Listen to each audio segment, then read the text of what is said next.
जय हिंद students, welcome to study for civil services. कैसे हैं आप सभी लोग? उम्मीद करता हूं सभी बहुत ही बढ़िया होंगे। सो गाइज, आज है 28 मई 2025 और आज के करंट अफेयर्स को हम लोग कवर करने वाले हैं। आप में से जो भी स्टूडेंट्स यूपीपीसीएस, यूपीएससी, बीपीएससी या किसी भी स्टेट पीएससी की तैयारी कर रहे हैं, तो लेक्चर को एंड तक जरूर देखिएगा, क्योंकि यहाँ पर वो सभी न्यूज हम लोग कवर करते हैं जो आपके एग्जामिनेशन के लिए इंपॉर्टेंट होती हैं।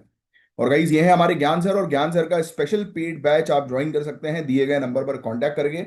अगर आप UPPCS, BPSC, UKPSC, RO, BEO, UP triple SC exam या फिर इवन हरियाणा, राजस्थान या छत्तीसगढ़ पीएससी की तैयारी कर रहे हैं, तो फटाक से कॉल करो और एग्जाम की इंफॉर्मेशन दो, और आपको पर्टिकुलर कोर्स से ज्वाइन कर दिया जाएगा जहां पर प्रॉपर तैयारी करवाई जाती है लेटेस्ट सिलेबस के पैटर्न के आधार पर। तो और इवन अगर आप बताएंगे कि आप करंट अफेयर्स के लेक्चर को फॉलो करते हैं, तो हो सकता है आपको स्पेशल डिस्काउंट भी मिल जाए। तो फटाक से कॉल करो और ज्वाइन करो और तैयारी अपनी बढ़िया करो। तो ये है आज के बहुत ही इंटरेस्टिंग से टॉपिक जिनको हम लोग डिटेल में कवर करेंगे। अपने साथ पेन और पेपर लेकर बैठो, टॉपिक को ध्यान से समझो, जो चीज मैं समझा रहा हूं, और बीच बीच में मैं कुछ चीजें आपको लिखवाऊंगा, वो आपको नोट डाउन जो है वो करनी है। तो चलिए, बिना समय वेस्ट किए हम लोग कवर करेंगे आज के पहले टॉपिक को। हम दो महान व्यक्तियों के बारे में गाइस बात करने वाले हैं जिन्होंने इंडिया की मेडिकल ट्रेडिशन को एक नई पहचान दी थी। हम बात करेंगे आचार्य चरक के बारे में और ऋषि साधु सुश्रुत के बारे में। वेरी इंपॉर्टेंट, जिनके जिनका नाम आपने कई बार जो है वो सुना भी होगा, राइट, पढ़ा भी होगा एनसीईआरटी में। तो इन्हीं के बारे में हम बात करेंगे। क्यों बात कर रहे हैं हम लोग? क्योंकि अभी हाल ही में हमारे honourable vice president of India ने, क्या मुझे आप नाम बता सकते हो हमारे honourable vice president of India का? तो हमारे honourable vice president of India ने गोवा राजभवन में आचार्य चरक और साधु सुश्रुत के स्टैचू का स्टैचू लगाया, राइट। और ये एक कल्चरल लैंडमार्क इवेंट था जिसका पर्पस था इंडिया की deep rooted traditional medical system को रिवाइव करना। क्योंकि it is very important guys, आज के समय पर आप लोग ऑलरेडी जो है वो जानते हैं कि एलोपैथी मेडिसिन जो है वो कितने साइड इफेक्ट जो है वो कर रही है। तो इट इज वेरी इंपॉर्टेंट कि हम ट्रेडिशनल मेडिसिन की तरफ जो है वो आगे बढ़े, और इंडिया का गोल यही है कि पूरे दुनिया को ट्रेडिशनल मेडिसिन से जो है वो अवगत कराना, स्पेशली जड़ी बूटियों से अवगत कराना, नेचुरल ट्रीटमेंट से अवगत कराना। तो आइए, इसी के बारे में हम लोग जो है वो चर्चा जो है वो करने वाले हैं। काफी इंपॉर्टेंट टॉपिक है। सबसे पहले हम लोग बात करेंगे आचार्य चरक के बारे में। Very important personality. तो गाइस, चरक जी का जीवन 100 बीसीई से लेकर 200 सीई के बीच माना जाता है कि इस पीरियड में ये हुआ करते थे। और आपको बता दें कि ये कुषाण डायनेस्टी के दौरान शायद राजा कनिष्क के अंडर तक्षशिला में एक्टिव थे, राइट। तो ये फैक्ट थोड़े से ध्यान में रखिए। तो देखो, जैसा कि यहां पर हर बार जो है वो लिखा हुआ है कि शायद, कि माना जाता है ऐसा, राइट। तो आपको क्वेश्चन को बहुत ध्यान से जो है वो पढ़ना होगा, क्योंकि कई बार क्या होगा कि क्वेश्चन में जो है वो ऐसा शायद वाला स्टेटमेंट ना लिखा रहे, है ना, एक्यूरेट लिखा रहे कि ये कुषाण डायनेस्टी के अंडर ही थे, है ना, तो वो गलत हो जाएगा भाई, क्योंकि ये कंफर्म नहीं है अभी तक, ये बस ऐसा माना जाता है। समझ रहे हो आप? तो ये चीज हम लोग को देखने को मिलती है। तो इसलिए एस टाइप के क्वेश्चन जो होता है एंशियंट इंडियन हिस्ट्री के, तो उस पर थोड़ा सा आपको जो है वो ध्यान से स्टेटमेंट जो है वो पढ़ना है, क्योंकि देखो स्टेट प्रीलिम्स होता है ना, पूरा वर्ड्स का गेम होता है, और उसमें अगर आपने गड़बड़ी कर दी तो गुरु बहुत दिक्कतें हो जाएंगी। चलिए, आगे समझाता हूं मैं आपको इनका कंट्रीब्यूशन। अब इनका जो मोस्ट इंपॉर्टेंट कंट्रीब्यूशन था वो आपको जो ध्यान में रखना है वो है चरक संहिता। वेरी इंपॉर्टेंट, चरक संहिता। और ये इंटरनल मेडिसिन के ऊपर बेस था, राइट। इंटरनल मेडिसिन, काया चिकित्सा के ऊपर बेस था, याद रखिएगा। क्वेश्चन आ सकता है कि चरक संहिता किसके ऊपर बेस्ड है? काया चिकित्सा। अब सुना आगे की बात। आयुर्वेद को अष्टांग आयुर्वेद यानी कि 8 ब्रांचेस में इन्होंने डिवाइड किया था। ये भी याद रखना, जो हमारी आयुर्वेद है ना, उसको इन्होंने 8 ब्रांचेस में डिवाइड किया था, लिख लो। बीमारी, पैथोलॉजी, गर्भ विज्ञान और होलिस्टिक हेल्थ की डिटेल एक्सप्लेनेशन दी कि आप पूरी अपनी बॉडी को कैसे ठीक रख सकते हो। तो इनका पूरा इन डेप्थ एक्सप्लेनेशन था बीमारियों से रिलेटेड। उन्होंने 3 दोष, वात पित्त कफ, ये आपने कई बार शायद नाम जो है वो सुना होगा, वात पित्त कफ। ये बेसिकली आयुर्वेद में आज भी ये 3 दोष के आधार पर ही ट्रीटमेंट होता है। मैंने खुद अपना आयुर्वेद का ट्रीटमेंट जो है वो कराया था, मुझे वात दोष था। ऐसा जो है वो हमारे आयुर्वेद के चिकित्सक थे, उनके द्वारा बताया गया था। जैसे मुझे एंकिलोजिंग स्पॉन्डिलिटिस की प्रॉब्लम थी। तो ये चीज भी ध्यान में रखना। तो इसको डायग्नोसिस और ट्रीटमेंट का बेस बताया जाता है, ये 3 चीजों को, इवन आज भी।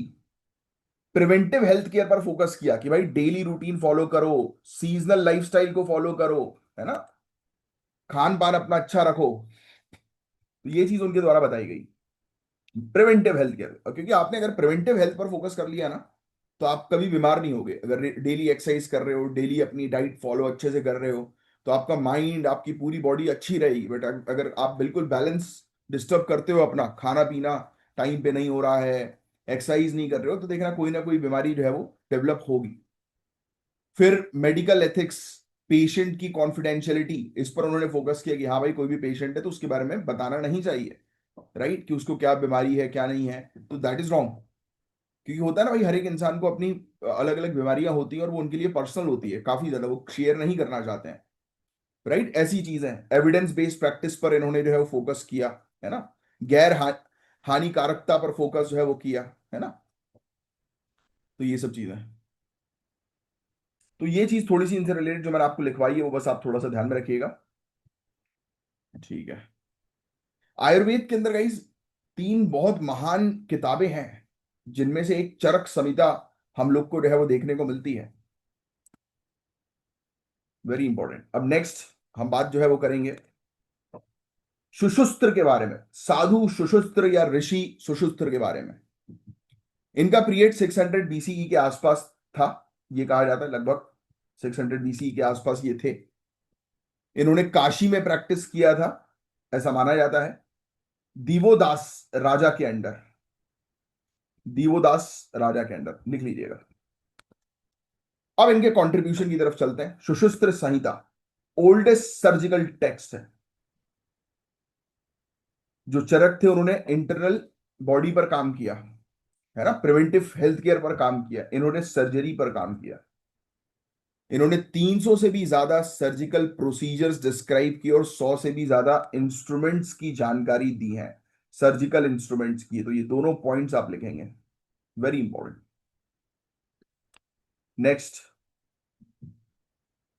और भी काफी सारी चीजों पर इन्होंने जो है वो काम किया। एनाटॉमी समझने के लिए इन्होंने कुछ चीजों पर जो है वो काम किया, राइट। चाहे फ्रैक्चर मैनेजमेंट हो, चाहे सीजेरियन डिलीवरी हो जो आज की डेट में होती है ना, फिर इसके अलावा नेजल सर्जरी हो, राइनोप्लास्टी, है ना, पब्लिक हेल्थ, फिर पेड्रियाट्रिक, है ना, फिर इसके अलावा toxicology, neonatal care, cleanness, hygiene, ethical conduct, इन सब चीजों को सर्जिकल ट्रेनिंग में इंक्लूड किया गया। अब आपको बता दें गाइस, चरक और सुषुस्त्र, इनके ग्रंथ अरेबिक में ट्रांसलेट हुए। एग्जाम्पल के तौर पर किताब ए शुश शुश्रुत। और उन्होंने इस्लामिक और वेस्टर्न मेडिकल प्रैक्टिसेस को भी इन्फ्लुएंस किया, यानी कि इंडिया से पूरे दुनिया भर में काफी सारे एरिया में इनके द्वारा मेडिकल टेक्निक्स, या आप कह सकते हो कि मेडिकल नॉलेज जो है वो स्प्रेड की गई। डब्ल्यूएचओ ने जामनगर गुजरात में global centre for traditional medicine भी सेटअप किया है। ये फैक्ट भी आप लिखिए, काफी इंपॉर्टेंट ये फैक्ट है। वर्ल्ड हेल्थ ऑर्गेनाइजेशन की तरह, ये किताब वगैरह के बारे में लिखने की जो है अभी आवश्यकता नहीं है। डब्ल्यूएचओ के बारे में जो है वो जरूर लिख लो। वर्ल्ड हेल्थ ऑर्गेनाइजेशन ने जामनगर गुजरात के अंदर global centre for traditional medicine setup किया है।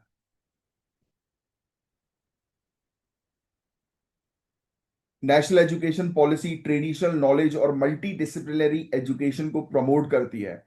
ऑनरेबल वाइस प्रेसिडेंट ने कहा कि ये स्टैचूस कॉमेमोरेटिव नहीं है, बल्कि इंडियन नॉलेज हेरिटेज के लिविंग सिंबल है। ऐसा नहीं है कि भाई एक स्मारक आपने बनाकर छोड़ दिया, ऐसा नहीं है भाई।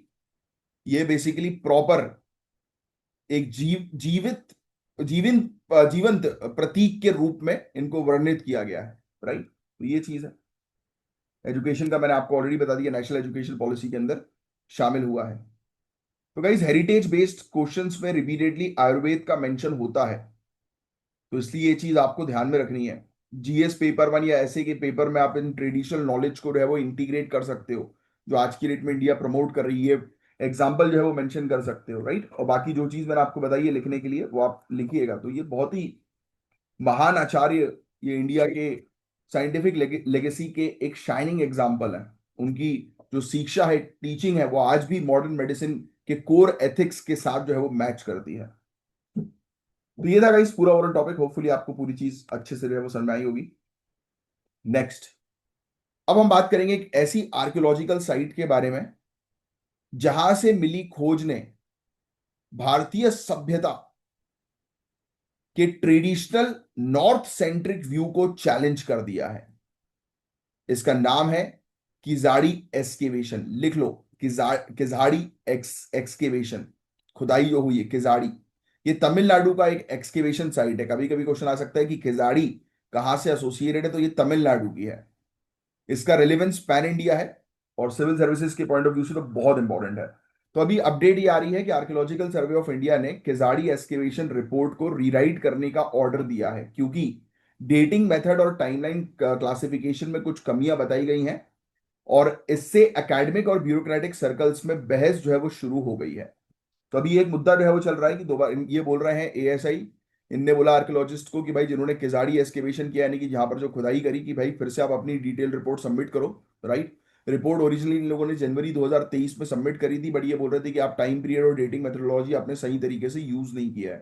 तो अभी बहुत ज्यादा इस पर बहस जो है वो छिड़ गई है। हालांकि आपसे क्वेश्चन पूछेंगे किजाड़ी से रिलेटेड, तो लिख लो, किजाड़ी तमिलनाडु के अंदर आती है और वाइगई जो नदी है उसके नजदीक में है। ये कभी कभी नदी से रिलेटेड भी क्वेश्चन आ सकता है, तो वाइगई नदी के बारे में आप थोड़ा सा मेंशन कर दो। ये वाइगई रिवर के पास में हम लोग को देखने को मिलती है। और एएसआई ने इनिशियली ये साइट एक्सप्लोर की थी 2015 से। तमिलनाडु स्टेट आर्कियोलॉजिकल डिपार्टमेंट खुदाई जो है वो कर रही है। लगभग 100 हेक्टेयर के एरिया में सिर्फ 1 हेक्टेयर की खुदाई हुई है, लेकिन 4,000 से ज्यादा आर्टिफैक्ट्स यहां पर अभी तक मिल चुके हैं, यानी कि खुदाई करके काफी सारी वस्तुएं मिली हैं। अब देखो, चारकोल के सैंपल्स यहां पर हम लोग को जो है वो देखने को मिले। ये देखिए, चारकोल के सैंपल्स 200 बीसीई के आसपास के थे, है ना। और ईंट के स्ट्रक्चर्स पाए गए, कुएं पाए गए, रिंग वेल पाए गए, है ना। ग्राफ्टी मार्क्स देखने को मिले, ब्यूटीफुली कार्व्ड पॉटरी, यानी कि ऐसे घड़े देखने को मिले जिस पर बहुत कलाकृतियां बनी हुई थी। तो ये सब मिल चुके हैं। डेकोरेटिव पॉटरी मिली है जो बता रही है कि भाई उस वहां पर जो लोग थे वो काफी स्किल्ड थे, है ना। आर्टिफैक्ट सजेस्ट करते हैं कि इनका लिंक नॉर्थ इंडिया के साथ भी था और इवन ये इंटरनेशनल ट्रेड भी करते थे संगम एज के पीरियड में। बाकी आपको इतना डिटेल में जाने की जरूरत नहीं है, क्योंकि आपसे इसकी लोकेशन ही बस अभी के लिए पूछेंगे ये। तो अर्बन तमिल सिविलाइजेशन का ही संगम एज से पहले एग्जिस्ट करता था, ये चीज ये बता रहा है ये खोज, कि संगम एज से पहले ही यहाँ पर लोग बसे हुए थे, सिविलाइज थे लोग। एंशियंट तमिल टेक्स्ट जैसे कि हम लोग को देखने को मिलता है कि तिरुविलायदल पुराणम, तिरुवियादल पुराणम, ये इसकी बात हो रही है। तो ये जो है, इसके अंदर जो है वो टाउन्स के बारे में मेंशन्ड है कुछ, यानी कि पुराने समय के जो गांव वगैरह है ना उसके बारे में mentioned। तो ये किताब के नाम वैसे जो है वो ध्यान में रखना, वैसे तो पूछेंगे नहीं, और टाउन वगैरह तो इंपॉर्टेंट है भी नहीं वैसे भी। राइट। अब कंट्रोवर्सी जो है वो क्या हुई है मैं आपको समझा देता हूँ, चलो। वो सिर्फ सुनना है आपको। देखो, 982 पेज की रिपोर्ट में पीरियड 1 को 8 से लेकर 5th सेंचुरी बीसीई बताया गया। एएसआई ने बोला कि भाई साइंटिफिक बैकिंग आपकी वीक है, आपने साइंटिफिकली चीजों को नहीं एनालाइज किया। फिर आर्कियोलॉजिकल सर्वे ऑफ इंडिया चाहता है कि अर्लीस्ट लेयर 300 बीसीई के बाद दिखाया जाए। समझ रहे हो आप? यानी कि ये बोल रहे हैं कि भाई आप 300 बीसीई के बाद अर्लीस्ट लेयर को दिखाओ। और लीड आर्कियोलॉजिस्ट को 2017 में आसाम ट्रांसफर कर दिया गया था, यानी कि जो लीड कर रहे थे इस प्रोजेक्ट को। और रिपोर्ट 2023 में सबमिट हुई। तो ब्यूरोक्रेटिक डिलेज और इंटरफेरेंस पे स्कॉलर्स ने चिंता जो है वो व्यक्त कर दी कि भाई ये क्या चल रहा है। तो वही चीज़ है कि आज की डेट में अगर कोई हम लोग को ऐसी खुदाई वगैरह होती है और उसमें इस प्रकार की, देखो ये ट्रांसफर भी बताया गया, तो स्कॉलर्स भी बहुत बहस कर रहे हैं, बोल रहे हैं कि नहीं भाई, जो भी चीज़ें वो साइंटिफिक बैकिंग के साथ होनी चाहिए, क्योंकि इन सब चीज़ों को इंटीग्रेट आप एजुकेशन के साथ जो है वो करोगे ना यार। तो वो चीज़ है, बट आप तो बस इसकी अभी के लिए लोकेशन जो है वो ध्यान में रखो, बाकी उससे रिलेटेड चीज़ें इससे ज़्यादा डेप्थ में आपसे पूछी नहीं जाएंगी। क्योंकि अभी ये डिबेट जो है वो चल रही है ना, जब पुख्ता सबूत जब मिलते हैं ना किसी चीज़ के, वही चीज़ आपसे एग्जामिनेशन में पूछी जाएंगी। तो अभी कंट्रोवर्सी में चल रहा है ये पूरा मैटर। तो जब क्लैरिटी मिलती है इससे रिलेटेड, तब वो आपसे डेट और ये सब चीज़ें पूछेंगे। बाकी लोकेशन तो इसकी कंफर्म्ड है, वो बस ध्यान में रखना। आओ अब नेक्स्ट चीज़ हम डिस्कस करेंगे, अब एक ऐसे टॉपिक के बारे में जिसका कनेक्शन है रेलवे से लेकर समुंदर तक। मरीन मॉडर्नाइजेशन ड्राइव और इंडिया के फिशरी सेक्टर के रियल चैलेंजेस क्या हैं, ये हम समझेंगे। ये आपके जीएस पेपर 3 के लिए इंपॉर्टेंट है। अब न्यूज में ये टॉपिक क्यों आया तो वो मैं आपको बता देता हूं। हमारे ऑनरेबल प्राइम मिनिस्टर ने 103 अमृत भारत रेलवे स्टेशन का उद्घाटन किया है 18 राज्यों में। लिख लेना भैया, बहुत इंपॉर्टेंट है। 18 राज्यों में 86 डिस्ट्रिक्ट्स में 103 अमृत भारत रेलवे स्टेशन का उद्घाटन हुआ। ये प्रोजेक्ट गाइज एक बड़ा इनिशिएटिव का पार्ट है जिसमें 1275 स्टेशन को मॉडर्नाइज किया जा रहा है। हमारे रेलवे स्टेशन जो है ना, उनको मॉडर्नाइज करने पर मेनली फोकस है। और ऑब्जेक्टिव यह है कि पैसेंजर को कंफर्ट मिले, टूरिज्म बढ़े, है ना, इकोनॉमिक ग्रोथ हो। तो ये सब चीजें। और इसको जो है वो मास्टर प्लान एक तैयार किया गया था जिसका मेन ऑब्जेक्टिव था कि भाई हमें एक्सपेंड करना है, मॉडर्नाइज करना है रेलवेज को, तो उसके आधार पर था ये पूरा। इसके मैं आपको फीचर्स बताता हूँ, जैसे लिफ्ट्स लगाएंगे, एस्केलेटर्स लगाएंगे स्टेशन पर, फ्री वाईफाई फैसिलिटीज देंगे, वेटिंग हॉल्स अच्छे होने चाहिए, डिजिटल डिस्प्ले बोर्ड्स होना चाहिए, लोकल कल्चर और हेरिटेज को इंक्लूड किया जाएगा स्टेशन डिजाइन में, यानी कि पेंटिंग्स वगैरह होंगी वहां पर, ऐसी चीजें जिससे कि टूरिज्म अट्रैक्ट हो, है ना, लोग वहां पर जाएं तो स्टेशन से ही उस पर्टिकुलर सिटी के बारे में समझने की कोशिश कर पाए, है ना। ग्रीन इंफ्रास्ट्रक्चर बनाया जाएगा, दिव्यांग फ्रेंडली डिजाइन किया जाएगा, है ना, जो फिजिकली डिसेबल्ड लोग जो रहते हैं उनके लिए पूरी व्यवस्था होगी। मल्टी मॉडल कनेक्टिविटी होंगी वहां पर, पास में मेट्रो बस की सुविधा भी होंगी, राइट। बिजनेस लाउंजेस भी होंगे, one station one product stalls लगाए जाएंगे। याद आ रहा है कुछ दिनों पहले वन स्टेशन वन प्रोडक्ट्स के बारे में भी मैंने आपको बताया था। तो ये सब इसके जो फीचर्स मैंने आपको बताए ये सब यहाँ पर मेंशन्ड है। चलिए, तो अब बात करते हैं समुद्र के बारे में, है ना। फिशरी सेक्टर में इंडिया को कुछ सीरियस एनवायरमेंटल और इकोनॉमिक चैलेंजेस फेस करने पड़ रहे हैं आज की डेट में, है ना। फिशरी सेक्टर के अंदर इंडिया का मरीन कैच जो है वो 3 से 4 मिलियन टन पर ईयर पर स्टेबलाइज हो गया, यानी कि उससे ज्यादा कर नहीं पा रहे हैं हम लोग, है ना। 90% फिशर पॉपुलेशन जो है वो स्मॉल स्केल है, बट ये सिर्फ 10% कैच कर पाते हैं मछलियों को। यानी कि सोचिए आप, 90% जो मछुआरे हैं वो ऑब्वियस सी बात है कि वो बहुत ही स्मॉल स्केल पर काम करते हैं, तो वो ज्यादा वो नहीं कर पा रहे, कैच नहीं कर पा रहे हैं, है ना। उनके हाथ में ज्यादा आ नहीं पा रहा है। 10% जो है वो ऑब्वियस सी बात है कि इंडस्ट्रियलाइज लोग जो है, जो स्ट्रक्चर्ड तरीके से काम करते हैं, जिनके पास अच्छी टेक्नोलॉजीज वगैरह है, तो वो पूरा इनका शेयर ले जा रहा है। Most of the fish production जो है वो बिग मैकेनाइज ट्रॉलर्स के द्वारा ही किया जा रहा है। बड़े बड़े ट्रॉलर्स होते हैं ना, टेक्नोलॉजी। 75% फिशर फैमिलीज बीपीएल है, बिलो पॉवर्टी लाइन है ना। झींगा जो है वो ट्रॉलिंग, हर 1 किलो झींगे के लिए 10 किलो बाय कैच डिस्कार्ड जो है वो होता है। तो मैसिव बायोडाइवर्सिटी लॉस हम लोग को जो है वो देखने को मिल रहा है।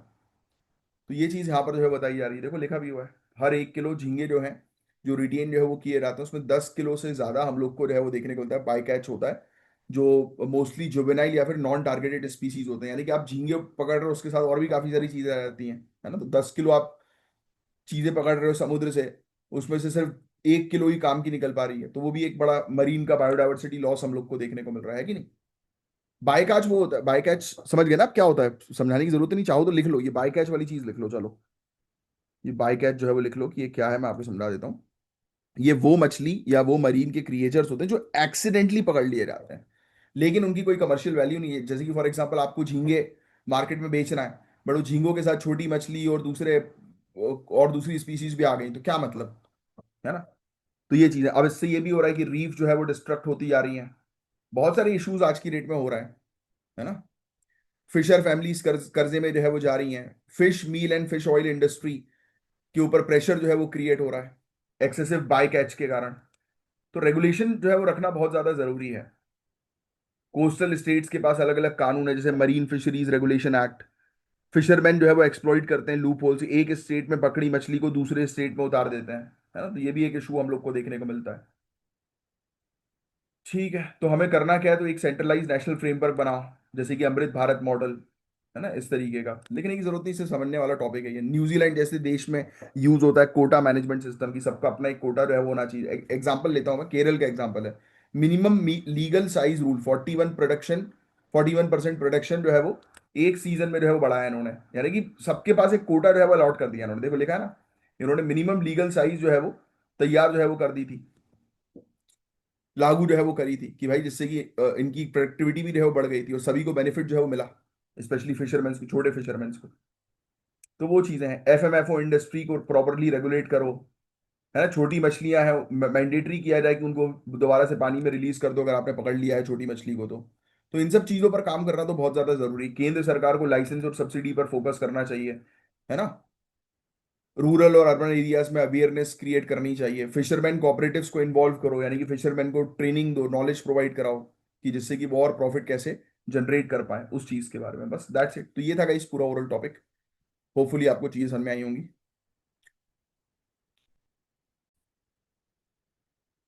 अब देखो, अब बहुत ध्यान सुनना। एक ऐसी खोज के बारे में बात करेंगे जो मार्स जैसे दूर ग्रह पर भी टाइम को रिकॉर्ड कर सकती है। नाम है जेरोसाइट, लिख लो। जेरोसाइट, ये एक येलो ब्राउन मिनरल है। लिख लेना जेरोसाइट, येलो ब्राउन मिनरल, ये चीज लिखेंगे आप। इंडियन रिसर्चर्स ने डिस्कवर किया है भाई, बहुत इंपॉर्टेंट है, 100% एग्जाम में आएगा इससे related question. Yellow brown mineral है जो बन गया है एक नेचुरल क्लॉक मार्स पे। तो ये मार्स की नेचुरल क्लॉक है भैया, ये भी लिखेंगे आप ब्रैकेट में। मार्स की नेचुरल क्लॉक बन गया है, इंडियन रिसर्चर्स ने डिस्कवर किया है जेरोसाइट। अब इसमें एक नीचे एक पॉइंट और लिखो, ये पोटेशियम आयरन और सल्फेट से बना होता है। किससे बना होता है, ये क्वेश्चन आ सकता है। पोटेशियम आयरन और सल्फेट से बना होता है, लिख लेना भैया। 25,000 साल पुरानी जियोलॉजिकल इवेंट्स को एक्यूरेटली डेट करने की क्षमता रखता है ये। गुजरात के कच्छ क्षेत्र में सैंपल कलेक्ट किए गए जिसका बिल्कुल टेरेन जो है वो मार्स से मिलता जुलता है। और नासा के रोवर स्पिरिट, अपॉर्चुनिटी और क्यूरोसिटी मार्स पे जीरोसाइट डिटेक्ट कर चुके हैं। तो ऑलरेडी नासा के जो रोवर्स हैं उन्होंने जेरोसाइट्स मार्स पर डिटेक्ट कर लिया, और हमारे यहां पर भी गुजरात वाले क्षेत्र में ये बिल्कुल एक टीम ने जेरोसाइट के सैंपल्स लिए हैं जो बिल्कुल मार्स में मौजूद जो मिनरल्स हैं उसी की तरह ही मिलते जुलते हैं। तो बहुत बेहतरीन चीज है भाई। इसका फॉर्मूला लिख लो आप। वैसे तो फॉर्मूला स्टेट पीएससी पूछेगा, यूपीएससी शायद ना पूछे, बट फिर भी लिख लो। ये बनता है एसिडिक और ऑक्सीडाइजिंग एनवायरनमेंट में, जैसे मार्स या माइनिंग जोन में। ये एक हाइड्रस सल्फेट मिनरल है जिसका कलर डार्क येलो से लेकर ब्राउन के बीच में होता है। इसकी हार्डनेस जो होती है मोह स्केल पर 2.5 से लेकर 3.5 होती है। 450 डिग्री सेल्सियस तक गर्म करने पे भी अपनी ग्लो रिटेन करता है ये। तो हीट रेजिस्टेंट है ये बहुत। इसकी ये हीट रेजिस्टेंट प्रॉपर्टी बहुत इंपॉर्टेंट है, लिख लेना कि ये हीट रेजिस्टेंट प्रॉपर्टी है इसकी। क्या प्रॉपर्टी है, हीट रेजिस्टेंट प्रॉपर्टी। समझ रहे हो आप, इतनी बेहद गर्मी में भी 450 डिग्री सेल्सियस में भी अपने आप को मेंटेन रखता है ये। और जो कि बहुत बेहतरीन चीज है आने वाले समय में। अब ये मैटर क्यों कर रहा है, तो जेरोसाइट मार्स पर प्रेजेंट है और हीट और रेडिएशन से स्टेबल्ड है। इसकी जो चमकने वाली प्रॉपर्टी है ना, ल्यूमिनेसेंट प्रॉपर्टी जिसको हम लोग बोलते हैं, राइट। ये एक नेचुरल क्लॉक है जो पास्ट के इवेंट जैसे कि dust storms, ancient floods, volcanic ash deposits को प्रॉपरली डिफाइन कर सकता है, बता सकता है कि कब कब क्या क्या चीजें हुई हैं, किस किस समय पर। बहुत बेहतरीन चीज है। कच्छ से 6 जेरोसाइट सैंपल जो है वो कलेक्ट हुए। बिल्कुल मार्स की कंडीशन जैसे ही है ये, रेडिएशन, हीटिंग, कूलिंग साइकिल्स, है ना।